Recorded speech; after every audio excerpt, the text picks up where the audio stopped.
అందరికీ ప్రభువైన యేసుక్రీస్తు వారి నామమున శుభాభివందనములు తెలియజేస్తున్నాను. మరలా మీ ముందుకు ఈ విధంగా రావడానికి గల కారణం ఏమిటంటే, ఒక శీర్షిక మనం ముందుకు తీసుకుని వెళ్తున్నాం కదా. ఏంటిదా ఆ శీర్షిక అంటే కీర్తనల గ్రంథం.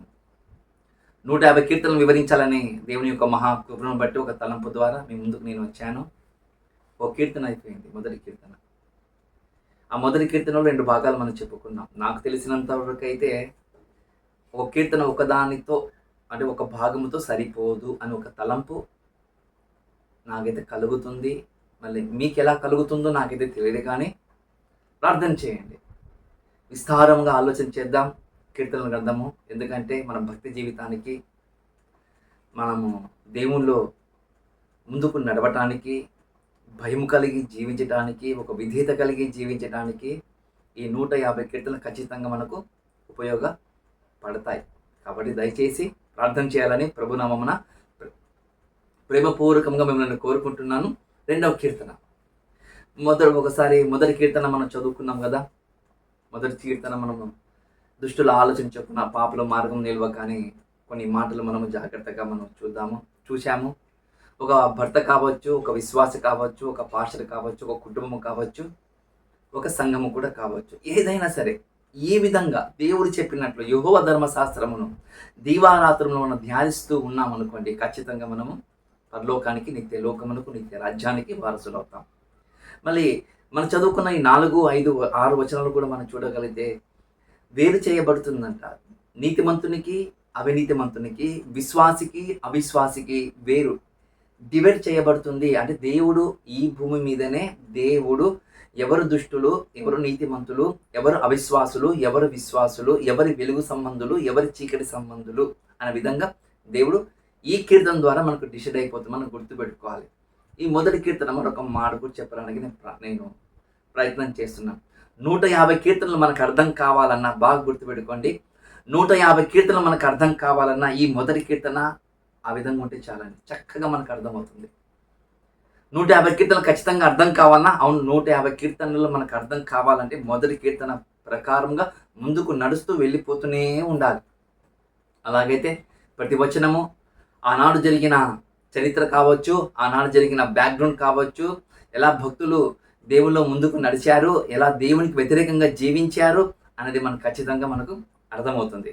ఇప్పుడు 2వ కీర్తన గురించి మనం ఆలోచన చేస్తున్నాం. ఇప్పుడు ఈ 2వ కీర్తన గురించి మనం ఆలోచన చేయాలనంటే కొద్దిగా లోతుగా వెళ్ళి పరిశీలన చేద్దాము. మరి ప్రార్థన చేసుకుందాము.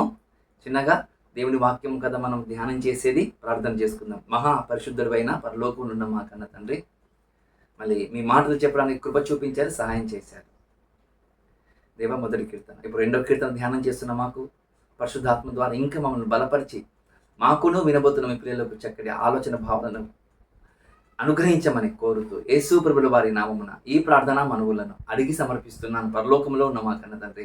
Amen, amen. ఓకే, మంచిది. 2వ కీర్తన.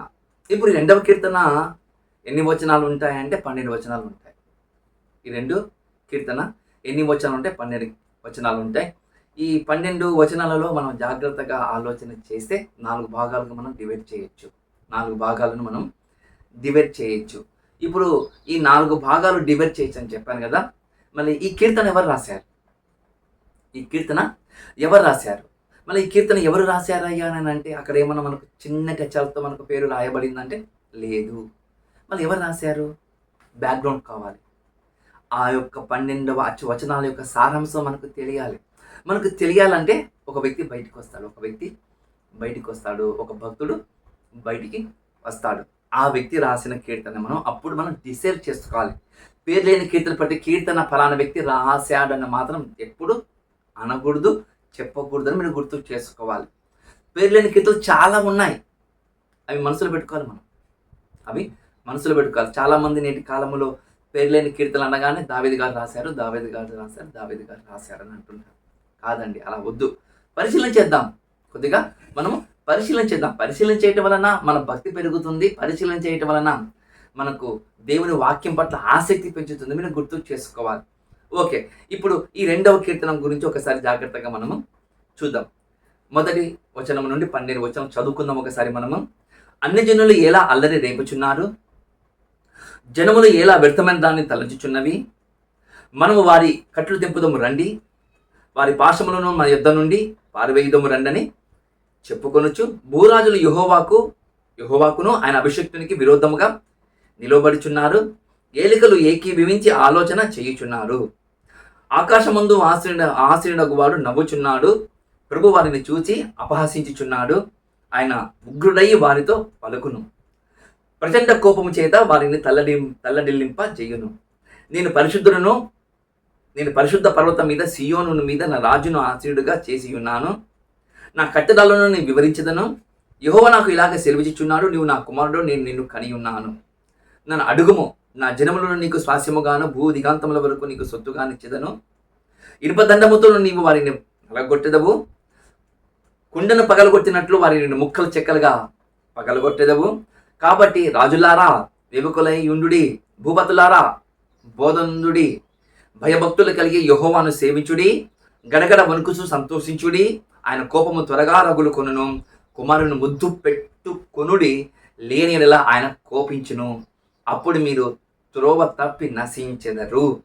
ఆయనను ఆశ్రయించు వారు ధన్యులు. ఇప్పుడు 12 వచనాలు మనము చదువుకుందాం. ఎవరు రాశారు? 12 వచనాలు చదువుకుందాము. ఎవరు రాశారు? ఇందులో 4 భాగాలను చెప్పాను. ఇప్పుడు ఎవరు రాశారయ్యా అంటే ఒక మాట మనకు కనబడుతుంది, ఒక చిన్న మాట మనకు కనబడుతుంది. ఏంటిది కనబడుతుందంటే 3వ వచనంలో మనకు మాట కనబడుతుంది. భూరాజులు యెహోవాను ఆయన అభిషక్తుని విరోధముగా నిలువబడుచున్నారు. ఏలికలు ఏకీభవించి ఆలోచన చేయుచున్నారు.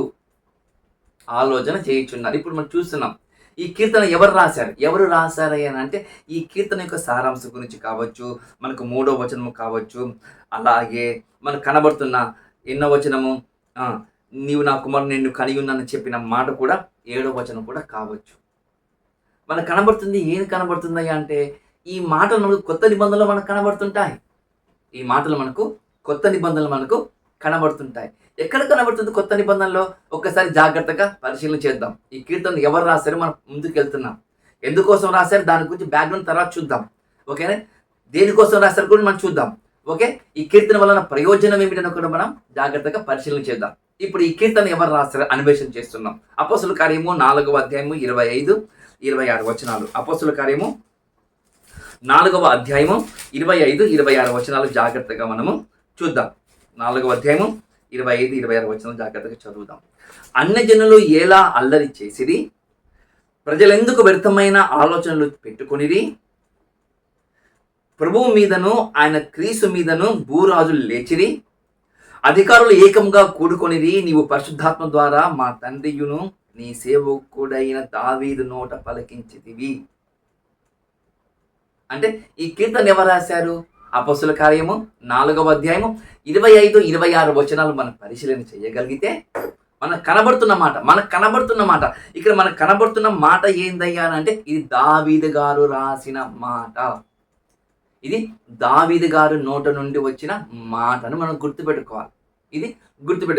ఇంకా మనకు ఆధారం కావాలని అంటే మనకు అపోస్తుల కార్యములు కూడా మనకు కనబడుతుంటాయి. నేను నిన్ను కని ఉన్నాను అని ఒక మాట మనకు కనబడుతుంది కదా 7వ వచనంలో. ఏమని? నా కట్టడాలను వివరించదును, యెహోవా నాకు ఇలాగ సెలవిచ్చింది, నీవు నా కుమారుడవు, నేను నిన్ను కని ఉన్నానన్న మాట అపోస్తుల కార్యములో 13వ అధ్యాయంలో 33వ వచనంలో కూడా మనకు కనబడుతుంది. అపోస్తుల కార్యము 13వ అధ్యాయము 33వ వచనంలో కూడా మనకు కనబడుతుంది. అది కూడా ఒకసారి జాగ్రత్తగా పరిశీలన చేద్దాం. చూడండి, దేవుడు యేసును లేపి పితరులు చేసిన వాగ్దానములను మన పిల్లలు నెరవేర్చి ఉన్నాడని మేము మీకు సువార్త ప్రకటించున్నాము. అలాగే నీవు నా కుమారుడవు, నేను నిన్ను కంటిని అని 2వ కీర్తన యందు రాయబడి ఉన్నది. ఇది 2వ కీర్తన యందు రాయబడి ఉన్నది మనకు అర్థమవుతుంది. ఇది అంటే ఇది దావీదు గారు రాశారని అంటే అవును దావీదు గారు రాశారని మనకు తేలిపోయింది. ఇప్పుడు కీర్తన ఎవరు రాశారు? 2వ కీర్తన ఎవరు రాశారు? దావీదు గారు రాశారు. ఓకే, ఇప్పుడు దావీదు గారు రాశారు. దాని బ్యాక్గ్రౌండ్ ఎందుకోసం రాస్తున్నారు? బ్యాక్గ్రౌండ్ ఏముంది? బ్యాక్గ్రౌండ్ ఒకసారి మనం ఆలోచించాలి. బ్యాక్గ్రౌండ్ ఏముందంటే రాయడానికి గల కారణం ఏమిటిందంటే బ్యాక్గ్రౌండ్ ఒకటి ఉందంట. ఇది ఈ బ్యాక్గ్రౌండ్ ఏంటంటే ఇది మెస్సయ్య గారి కీర్తన. ఇది మెస్సయ్య గారి కీర్తన. మనం చెప్పుకుంటప్పుడు మన 150 కీర్తనలో దాదాపు 10 రకాల కీర్తనలు ఉన్నాయి మనం చెప్పుకున్నాం కదా. స్తుతి కీర్తనలు ఉన్నాయి, విలాప కీర్తనలు ఉన్నాయి, కృతజ్ఞత కీర్తనలు ఉన్నాయి, మెషయ కీర్తనలు ఉన్నాయి, జ్ఞాన కీర్తనలు ఉన్నాయి, విశ్వాసాన్ని పెంచే కీర్తనలు ఉన్నాయి, పశ్చాత్తాపపడే కీర్తనలు ఉన్నాయి, దేవుడు నుండి వచ్చే తీర్పు కూడా రాయబడే కీర్తనలు ఉన్నాయి, చరిత్ర కీర్తనలు ఉన్నాయి, యాత్ర కీర్తనలు కూడా ఉన్నాయి. అంటే ప్రతిదీ మనం ఆలోచన చేసుకుంటూ వెళ్ళిపోతుంటే మనకు కనబడుతున్న విధానం ఏది, మనకు కనబడుతున్న ఆలోచన ఏది అంటే ఇది మెస్సయ్య గారి కీర్తన. ఇప్పుడు ఇది ఎవరి కీర్తన అంటే ఇది మెస్సయ్య గారి కీర్తన మనకు అర్థమవుతుంది. మళ్ళీ ఈ మెస్సయ్య గారి కీర్తన రాసేటప్పుడు ఒక మాట అంటున్నాడు. ఏమని అంటున్నాడు? అన్యజనులు ఎలా అల్లరి రేపుచున్నారు, జనములు ఎలా వ్యర్థమైన దాన్ని తలంచుచున్నవి, మనం వారి కట్లను తెంపుదము రండి, వారి పాశములను మన యుద్ధం నుండి పారివేయదము రండి అని చెప్పుకొనుచు భూరాజులు యెహోవాకు ఆయన అభిషేక్తునికి విరోధంగా నిలుచుచున్నారు. ఏలుగులు ఏకీవించి ఆలోచన చేయుచున్నారు. ఎవరి మీద? అభిషేక్తుని మీద తిరుగుబాటు చేయాలని నిర్ణయించుకున్నారట.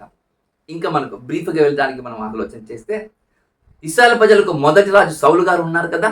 ఆ మొదటి రాజు సౌలు గారు ఉన్నప్పుడు ఏ మాటకైతే దేవుడు వద్దన్నాడు, చెయ్యమని చెప్పిన మాటకు సౌలు లోబడలేకపోయాడో, ఆ లోబడలేకపోయిన సౌలు గారు ఏం చేశారు తెలుసా? దేవుడు ఇశ్రాయేలు ప్రజల నుండి రాజుగా విమోచించుకున్నా. అంటే వద్దు, నాకు అవసరం లేదు, నువ్వు నాకు అవసరం లేదనే విధంగా దూరం పెట్టాడు. నాకు ఎవరు కావాలంటే నా హృదయానుసారుడు కావాలి, నా మాటకు లోబడిన వాడు కావాలని దేవుడు అనుకున్నాడు. కాబట్టి అప్పుడు ఆ సమయంలో సమూయేలు గారు పిలిపించి, అదిగో పలానా యెషయా కుమారులు ఒక ఆయన ఉన్నాడు, పోయి అతనికి అభిషేకించు అనే మాట విధానంలో మనం చూస్తున్నాం. అప్పుడు తెర మీదకి ఒక వ్యక్తి వస్తాడు, ఒక హీరో వస్తాడు. ఎవరు ఆ వీరు అంటే, ఎర్రని నేత్రములు కలిగిన వాడు, రింగు జుట్లు కలిగిన వాడు, ఎండలో కూడా ఎర్రగా ఉన్నాడంటే ఇంకా అందం అంటే ఆలోచన చేసుకోండి, ఎంత అందంగా ఉంటాడు, మీరు బాగా గుర్తుపెట్టుకోండి. మరి అలాంటి దావీదు గారు ఇశ్రాయేలు ప్రజలకు రాజు అయ్యాడట. ఇప్పుడు రాజు అయిన తర్వాత ఏమయ్యాడు?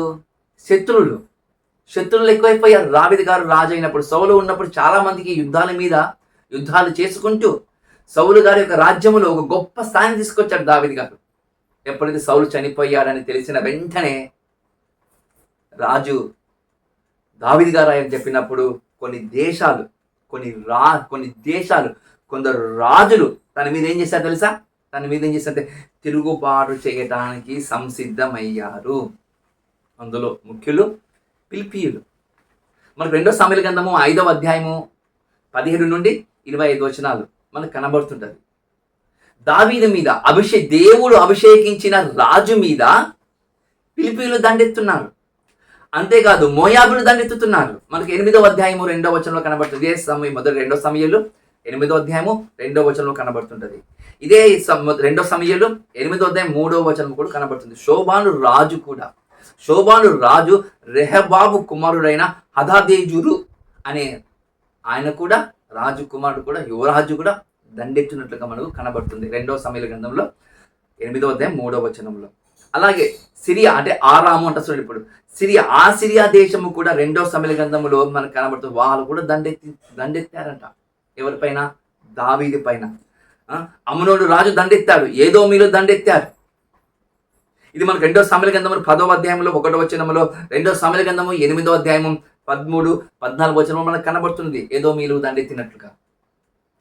అంటే ఆ రోజు దేవుడు అభిషేకించిన రాజు పైన ఏ విధంగా రాజుల ఏలికలు ఏకమై దండెత్తడానికి వచ్చారో, ఇప్పుడు అదే టెక్స్ట్, అదే భావము యేసు క్రీస్తుల వారి పైన అలాగనే జరిగింది.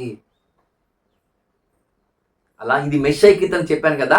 ఈ మెస్సయ్య గారు ఈ కీర్తన ఆ రోజు ఏ విధంగా, ఆ రోజు ఎందుకోసం రాస్తున్నాడంటే, ఆ రోజు నా ప్రజలు నా పైన ఏ విధంగా వీళ్ళందరూ దండెత్తారో, రాబోయే ఒక మెస్సయ్య పైన, రాబోతున్న అభిషేక్తుని పైన కూడా దండెత్తారు అని దావీదు గారు రాయబడిన కీర్తన ఇది మెస్సయ్య కీర్తన. అవును, ఇది మెస్సయ్య గారి కీర్తనను గుర్తుపెట్టుకోవాలి. చూడండి, అది చెబుతూ కొత్త నిబంధనకు వచ్చే వరకు యేసు ప్రభుల వారి మీద చాలా మంది తిరుగుబాటు చేశారంటే, అవును, చాలా మంది తిరుగుబాటు చేశారు. ఎవరెవరు తిరుగుబాటు చేశారో మీకు తెలుసు అనుకుంటాను. ముందుగా రోమా ప్రభుత్వం తిరుగుబాటు చేసింది. రోమా ప్రభుత్వం తిరుగుబాటు చేసింది. హేరోదు తిరుగుబాటు చేశారా? హేరోదు కూడా తిరుగుబాటు చేశాడు. పొంతి పిలాతు కూడా తిరుగుబాటు చేశారా? పొంతి పిలాతు కూడా యేసు ప్రభుల వారి మీద ఏం చేశాడు? వ్యతిరేకంగా మాట్లాడాడు. యూదులు వ్యతిరేకంగా మాట్లాడారా? యూదులు కూడా వ్యతిరేకంగా మాట్లాడారు. పరిసయ్యులు వ్యతిరేకంగా మాట్లాడారు. ప్రధాన యాజకులు కూడా వ్యతిరేకంగా మాట్లాడారు. ఆ రోజు దావీదు పైన ఏ విధంగా తిరుగుబాటు చేశారో, రాబోతున్న ఒక అభిషక్తుని మీద కూడా ఇలాంటి తిరుగుబాటు చేసి ఏలికలు రాజ్యమే తిరుగుబాటు చేసిందంటే యేసు ప్రభుల వారి పరిపాలన పైన తిరుగుబాటు చేసిందట గుర్తుపెట్టుకోండి. తిరుగుబాటు చేసింది. మనం 1 నుండి 3 వచనాల వరకే మనం చూస్తున్నాం. మనం ఇప్పుడు అది మొదటి భాగం. 4 భాగాలను చెప్పాను కదా. ఈ 1 నుండి 3 వచనాల వరకే మనం చూస్తున్నాము. అంటే ఆ రోజు తిరుగుబాటు దావీదు మీద జరిగింది. 2000 సంవత్సరాల కిందట కూడా యేసు ప్రభుల వారి మీద జరిగింది. ఇప్పుడు క్రైస్తవుల మీద కూడా తిరుగుబాటు జరుగుతుందా లేదా? జరుగుతుంది. క్రైస్తవుల మీద కూడా తిరుగుబాటు జరుగుతుంది. మనం కాదు, ఇప్పుడు పరిపాలన చూస్తే అర్థమవుతుంది. ముస్లింకి అర్థమవుతుంది. బీజేపీ ప్రభుత్వం వస్తే ముస్లింలను వేదకంగా చిన్న చూపు చూస్తారని ఒక మాట ఉంది. ఒక మాట కనబడుతుంది. ఒక విషపు చూపు చూశారు ముస్లింల మీద. అంతేకాదు, రెండవది క్రైస్తవుల మీద కూడా విషపు చూపు చూశారు. క్రైస్తవుల మీద కూడా విషపు చూపు చూసే వాళ్ళు ఉన్నారు.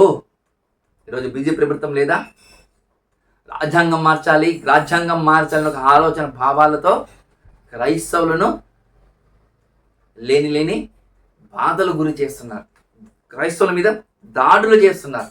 క్రైస్తవులను చంపడానికి కూడా వీళ్ళకు స్వేచ్ఛనిచ్చారు. ఆర్ఎస్ఎస్ వాళ్ళకు, బీజేపీ వారికి కొంతమంది అంటారు ఏదో జై అంటారు వాళ్ళు. అలాంటి వారు నినాదాలు పెట్టుకొని కూడా వీళ్ళు ఏం చేస్తారు? ఇలాంటి మాటలు చంపడానికి కూడా ముందు వెళ్తున్నారు. ఎవరయ్యా నీకు అంత ధైర్యం ఎవరిచ్చారయ్యా అంటే ప్రభుత్వం ఇచ్చింది, అధికారం ఇచ్చింది. దావీదు కాలంలో ప్రభుత్వాలు తిరుగుబాటు చేశాయి. యేసుక్రీస్తుల వారి కాలంలో ప్రభుత్వాలు తిరుగుబాటు చేశాయి. ఈరోజు క్రైస్తవుల మీద ఎవరు తిరుగుబాటు చేస్తున్నారు? ప్రభుత్వాలే తిరుగుబాటు చేస్తున్నారు. భయపెట్టిస్తున్నారు. ఇప్పుడు ఇలాంటి భయపెడుతున్న ఈ అధికారాన్ని చూసి మనోళ్ళు కూడా భయపడిపోతున్నారు. బైబిల్ పట్టుకున్న మనకు రోషం లేకుండగా, బైబిల్ పట్టుకున్న మనకు భయము, భక్తి, వినయము, విధేయత లేకుండగా, దేవుని కోసం బతకకుండగా రాయితీలు ఎక్కడ ఆగిపోతాయని ఒక ఆలోచన భావాలతో ఈరోజు బైబిల్ పట్టుకున్న వాళ్ళు లేరా? అలా చెట్టులు చూడండి, తప్పుగా అనుకోద్దండి. అలా బైబిల్ పట్టుకొని రాయితీల కోసం ఎదురు పట్టుకుతున్న వాళ్ళు, దానియేలు లాంటి శ్రమలు వస్తే, షడ్రక్, మేషక్, అబ్దెనగో లాంటి శ్రమలు వస్తే ఏం చేస్తావు? యోబు లాంటి సమస్యలు వస్తే ఏం చేస్తావు? మొదటి శతాబ్దంలో అపోస్తలుల కార్యములు జరిగిన ఎంత భయంకరమైన టార్చర్ జరిగింది తెలుసా? అలాంటి శ్రమలు వస్తే ఏం చేస్తావు? ఎలా చేస్తావు అంటే ఇంట్లో కూర్చుంటామా? దేవుడు అంటే భయం లేదా? గుప్పడి మెతుకుల కోసమే మనం ఇంత మనము కష్టపడలేమా? రాయితీల కోసమే కష్టపడతామా? ఆ రోజు ఏ రాయితీలు ఉన్నాయని వాళ్ళకు? ఏ రాయితీలు వాళ్ళకు లేవు. అయినా కూడా వాళ్ళు నిలబడ్డారా లేదా? ప్రాణాలు తీసామని చెప్పినా కూడా ప్రాణాలకు ఎదురు పోరాడి ప్రాణాలు సైతం పోయినా సరే అని నిలబడ్డారా లేదా? అని ఇంత భయము, భక్తి, వినయము, విధేయత ఏది లేకుండగా దేవుని కోసం బతకాలని ఉండకుండగా ఎలా కనబడుతుంది అంటే ఒక వేషధారణ లాంటి క్రైస్తవం కనబడుతుంది ఈ రోజు చూస్తే. కానీ ఏలికలే తిరుగుబాటు చేయని, ప్రాణాలే తీయని, ఈ లోకము కన్నా పరలోకం శాశ్వతం కాదా? మరి ఆ లోకానికి మనం స్వసంతరించుకోవాలా లేదా? ఆ లోకము మనకు వద్దని ఈ లోకములో ఉన్న రాయితీల కోసం పరిగెత్తుతున్నాము. అవును, ఎస్సీ నుండి, ఎస్టీ నుండి, బ్యాక్గ్రౌండ్ కాస్ట్ నుండి మనకు బీసీసీ వేస్తారు. అయితే బీసీసీ వేస్తే ఏమవుతుంది? నువ్వు దేవుని కోసం బ్రతకాలని ఒకవేళ నీవు అనుకుంటే, బాగా గుర్తుపెట్టుకో, నీవు అనుకుంటే దేవుని కోసం బ్రతకాలి, నా దేవునికి 10 మందికి నేను చాటి చెప్పాలి, నీతిగా నిజాయితీగా నేను బ్రతకాలని ఒకవేళ నీకు రోసం ఉంటే బీసీసీ తీసుకొని చదువుకొని మార్కులు సంపాదించి చెయ్యి, ఉద్యోగం చెయ్యి, సేవ చెయ్యి, దిక్కులేని వారికి, అనాథలకు, బీదలకు సువార్త ప్రకటించు. అప్పుడు ఎవడొస్తాడు? అప్పుడు ఎవ్వడు రాడు. మనల్ని ఆపడానికి ఎవరికి దమ్ము కూడా ఉండదు. ఇలా బతకమని మనకు దేవుడు చెబుతుంటే మనం ఏం చేస్తాం తెలుసా? అలా బతికేస్తున్నాం కాబట్టే బైబిల్ ఏం చెప్తుంది తెలుసా? ఒక మాట చెప్తుంది, 4వ వచనంలో, ఆకాశం ముందు వాసుడేవాడు నవ్వుచున్నాడు, ప్రభువు వారిని చూచి అపహసించుచున్నాడు, ఆయన ఉగ్రుడై వారితో పలుకును, ప్రచండ కోపము చేత వారిని తల్లలింపజేయును. నవ్వుతాడంట. రాయితీల కోసం ప్రభుని నమ్ముకుని, రాయితీల కోసం పరలోకానికి పోగొట్టుకునే వాళ్ళని చూసి దేవుడు నవ్వుతాడట. అవసరమా? మనకు అవసరమా అలాంటివి? బైబిల్ పట్టుకున్నామనంటే ప్రపంచానికి ఒక మార్గం చెప్పే వాళ్ళము, చూపెట్టే వాళ్ళం మనము. మరి అలాంటి విధానములో దేవుడు మనకు ఉన్నతంగా చూపెట్టాలనుకుంటే, మనం ఇంకా కింది స్థాయిలో ఉండాలనుకుంటే అది భావం కాదు. కాబట్టి ఈ కొద్ది మాటలు దేవుడు మీ హృదయాలలో, నా హృదయాలలో ఫలింపజేయునుగాక. ఆమేన్.